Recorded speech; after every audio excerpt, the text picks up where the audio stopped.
пляцоўка обмена опытом, деловыми контактами и идеями, а галоўнае шлях от проектов конкурсных до агульнага вектора развития города. Инициаторами выступили молодые брестские архитекторы, якія некалькі гадоў тому и сами были удзельниками такого же форуму. Зараз означают цікаво научить інших. Как эту территорию, что на ней нужно сделать, чтобы ее интегрировать в город, к улице Советской подсоединить. То есть каждый участок, он как бы работает вместе с городом, да, и можно решить участок так, что он не будет помогать городу, а даже, допустим, будет вредить. Понять даже на будущее, помимо этого проекта, как могли бы выглядеть общественные места Бреста там, через 5-10 лет. То есть, типа, что, какой вектор развития, чего не хватает Бресту. Пляцоўка, над якой сёлета працуюць студэнты, тэрыторыя былога кансервнага завода.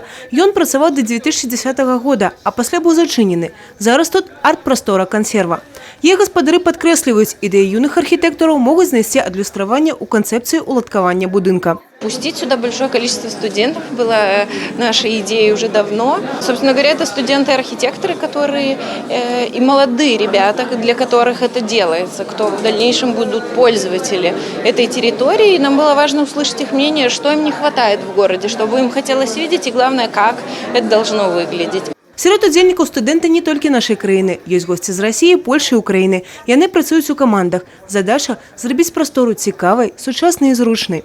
Я, как человек из Украины, узнаю больше о том, как обучают студентов в Беларуси и в России, их мнение по поводу целой картины в архитектуре стран СНГ. Ну, и сам форум дает очень мощный толчок в том плане, что много знакомств интересных, много мнений, много спикеров и также спикеров иностранных. Тетяна Смольская, Ксения Ржуцкая, студентки Гомельской и Минской ВНУ. Познайомив девчат форум, и зараз яны уже активно обмерковывают огульные идеи. Здесь уже практика больше такая, да, тоже теоретическая с какой-то стороны, но ты начинаешь работать, думать, у тебя штурм мозговой, и это очень интересно, познавательно.